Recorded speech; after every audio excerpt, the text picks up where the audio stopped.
Salut à tous et bienvenue sur ce top 5 des plus belles plages du Sénégal. Avec ses centaines de kilomètres de côtes et de plages, le Sénégal compte de nombreuses plages entre Dakar jusqu'à Saint-Louis et de la Petite Côte jusqu'à la Casamance. Au Sénégal, les plages sont souvent bien aménagées et sont bordées, pour certaines, de cocotiers ainsi que d'hôtels propices à la détente et aux joies des sports nautiques comme dans la station balnéaire de Saly ou de Cap Skirring. Certains hôtels disposent même de plages privées réservées à leur clientèle. Au Sénégal, certaines plages se prêtent à la baignade et à la détente comme aux alentours de Dakar ou sur la région de Petite Côte, tandis que d'autres sont plutôt réservées à la pêche au gros ou pêche sportive comme les plages de Mbour et Somone où la mer est très poissonneuse et où de nombreux bateaux chargés de poissons rentrent de mer chaque jour. Découvrez les plus belles plages pour votre voyage au Sénégal.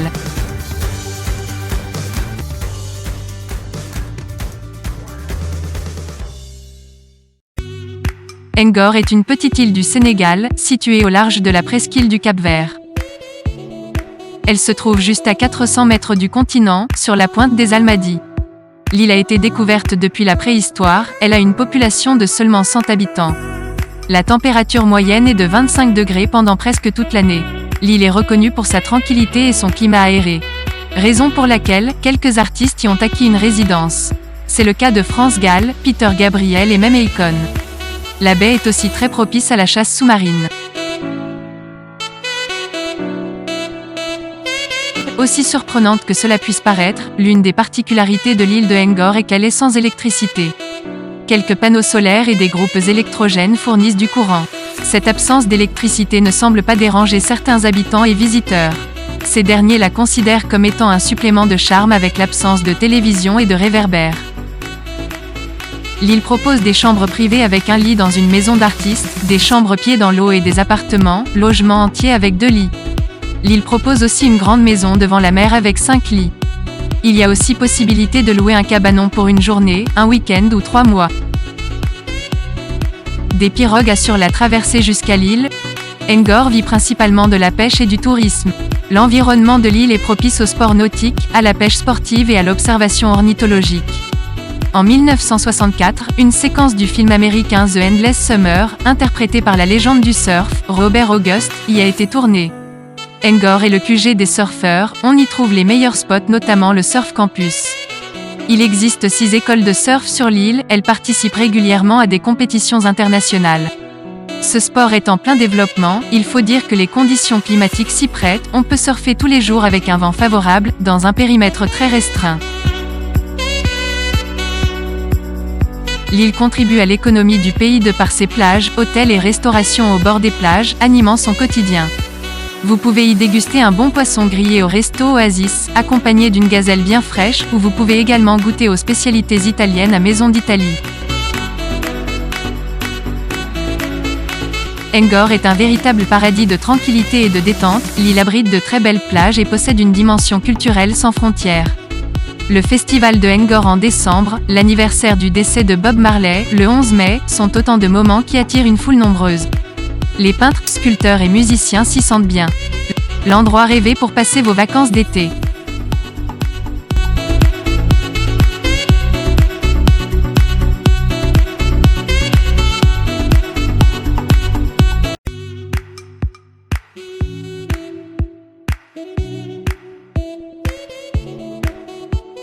Au sud de Dakar, dans la région de la Petite Côte, le village de Somone est une petite station balnéaire qui vit du tourisme, mais de nombreux résidents occidentaux y ont aussi acheté des biens immobiliers.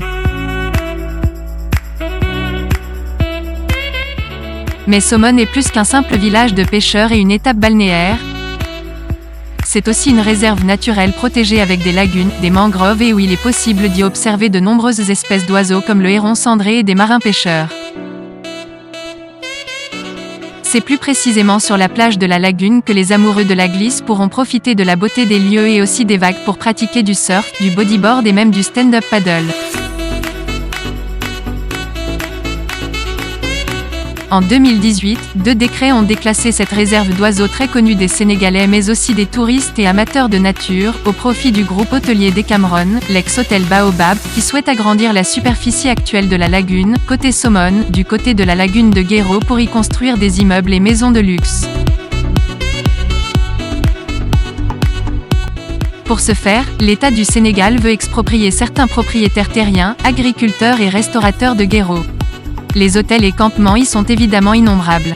Les résidents sont également poussés un peu partout. Restaurants et petites boutiques ont fleuri à droite à gauche au gré des constructions de résidences de luxe.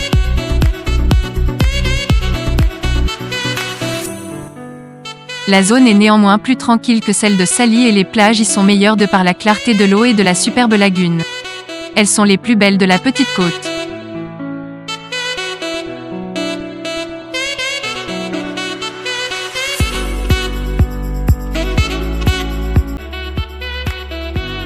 L'île de Gorée est à la fois une île de l'océan Atlantique Nord mais aussi l'une des 19 communes d'arrondissement de Dakar. C'est un lieu symbole de la mémoire de la traite négrière en Afrique et fut reconnu officiellement par l'Organisation des Nations Unies en 1978. Comme dans la presqu'île du Cap-Vert, les premiers habitants étaient des Lébous. Mais les Européens, surtout français, s'y sont installés en nombre et se sont métissés avec la population locale, créant ainsi la classe des Signards. Les premiers occupants étaient des pêcheurs. Par la suite, l'île a connu une véritable prospérité économique, notamment liée au commerce. Aujourd'hui, le tourisme et ses dérivés constituent ses principales ressources. La plus grande partie de la population sont musulmanes, catholiques ou Rasta. Lors du recensement de 2013, Gorée ne comptait pas plus de 1500 habitants. La plage, à l'arrivée et au départ de l'île de Gorée, est impressionnante. L'eau turquoise, et cette magnifique vue sur Dakar qui est à couper le souffle. Il y a un énorme cœur rouge à l'arrivée sur l'île. Vous y trouverez de nombreux restaurants et des vendeurs de souvenirs. L'arrivée et le départ se fait facilement avec la navette, qui a un départ presque toutes les heures. L'île de Gorée se caractérise par une architecture parfaitement homogène et, si ce n'était les dizaines d'enfants noirs, jouant dans ses rues ainsi que les baobabs et bougainvillées poussant un peu partout, le visiteur se croirait plus facilement dans un village provençal. Gorée se trouvant au centre de la rade que forme la côte sud de la presqu'île du Cap-Vert, à l'abri des vents atlantiques, elle constitue depuis longtemps un abri sûr pour le mouillage des navires. D'origine volcanique, cette île rocheuse est formée de lave refroidie, comme en témoigne l'utilisation du basalte pour diverses constructions. Elle est surplombée au sud par un plateau granitique. Dans l'anse de Gorée, près du port, une petite plage de sable bénéficie d'une eau claire et de vagues modérées. L'eau y est un peu plus fraîche que sur les plages du continent. Outre les paysages, des températures variantes entre 25 à 17 degrés l'hiver et 24 à 30 degrés l'été, une végétation constituée notamment de palmiers, de baobabs, de bougainvillées et d'hibiscus, contribue à créer un cadre naturel des plus agréables. L'eau y est souvent d'une grande clarté. De plus, Gorée vous offre possibilité de vous baigner loin des voitures et du bruit, tout en apercevant au loin les immeubles et l'agitation de Dakar. C'est un véritable plaisir qui vaut de prendre la chaloupe pour se rendre à Gorée, surtout en été.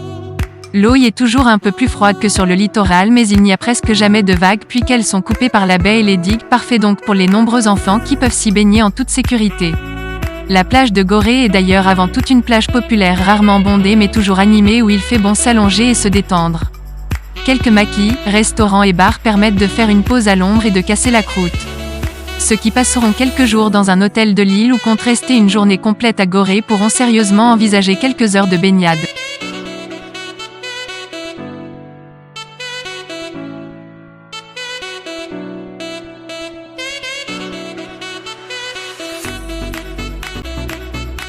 Bienvenue au Cap Skirring. Eh bien, là nous sommes à 550,2 km de Dakar et ses embouteillages. Soit 8 heures de route. L'endroit rêvé pour passer du bon temps loin du stress. Occupé à l'origine par un petit village de pêcheurs, il fut découvert et apprécié par les expatriés français de Ziguinchor comme zone balnéaire de villégiature au début des années 1960. À l'époque, le village se trouvait en pleine brousse et son accès était extrêmement malaisé. Une piste d'atterrissage en terre pour petits avions fut construite à la fin des années 1960 par des membres de l'aéroclub de Ziguinchor.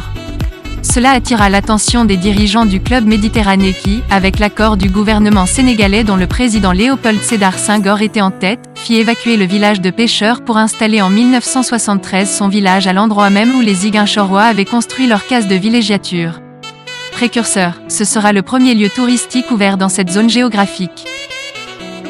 Selon le recensement administratif de 2009, Cap Skirring comptait 12 000 habitants dont 7 210 imposables pour 970 carrés. Ici, on y trouve les plus belles plages du Sénégal, et les activités ne manquent pas, entre les sports nautiques, les excursions dans la mangrove, la pêche, et sans oublier la farniente, vous avez le choix. En fin de journée, allez sur la plage au port de pêche pour y voir les pirogues débarquer leur prise sur le sable, les poissons sont vidés, salés et séchés sur place. À 5 km au nord de la ville, se trouve le musée Cadieux niché au cœur d'une belle forêt de fromagers, présentant la culture diola.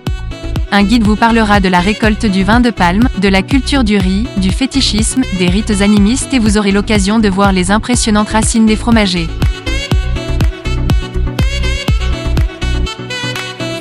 La station balnéaire réputée de Cap Skirring est située directement au bord de l'océan Atlantique et dotée d'un aéroport international. Ces deux atouts majeurs en font une destination touristique recherchée, pourvue d'une infrastructure hôtelière importante et diversifiée, allant du simple campement intégré à l'hôtel 5 étoiles, bien entendu selon les normes touristiques locales.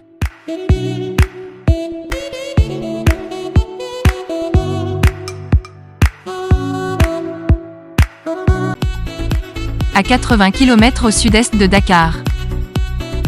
C'est dans la ville balnéaire de Saly que se trouvent les plages, les plus connues et plus populaires de toute la région ouest africaine. Le village d'origine est un ancien comptoir portugais. C'est ainsi que les colons portugais auraient surnommé cet endroit Saly Portugal, une dénomination qui s'est transformée au fil du temps en Saly Portudal. Créée de toutes pièces à proximité du village, la station balnéaire a été inaugurée le 24 février 1984 juste au moment où le tourisme prenait son essor au Sénégal. Une destination peu familière auparavant. Mais la baie de Saly est devenue le plus grand centre touristique de toute l'Afrique occidentale. À seulement 26 km de l'aéroport international Blaise Diagne, soit une demi-heure de route, le long de la côte est bordé de palmiers, de restaurants, bars et villas. Ainsi la ville garde à son actif plus de 50 hôtels, résidences et maisons d'hôtes pour un total de 10 000 lits.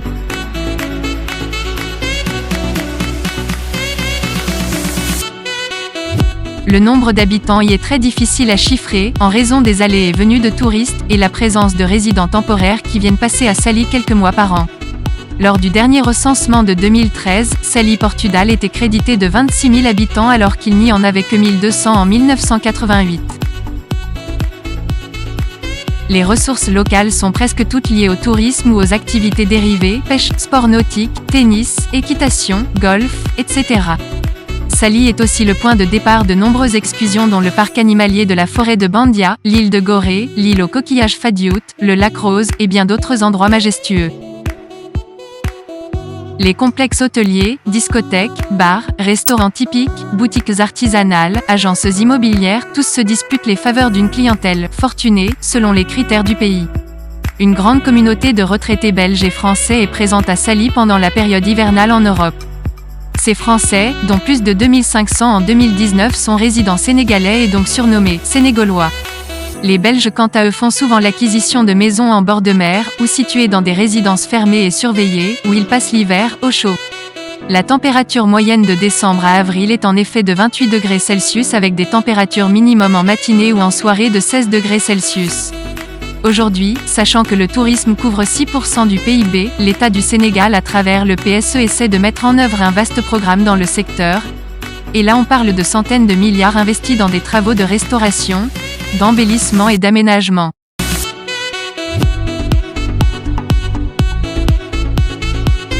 Saly est devenu un véritable centre de service avec la présence des plus grandes banques du pays ainsi que des assurances, des agences immobilières, un bureau de poste, une compagnie de sapeurs-pompiers, une gendarmerie.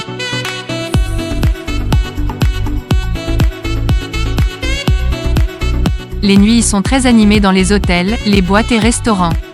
C'est l'endroit idéal pour rencontrer de nouvelles têtes, d'autant plus que la majorité des couples et des jeunes Sénégalaises y passent leur week-end, les vacances scolaires, de congés, et les fêtes de fin d'année.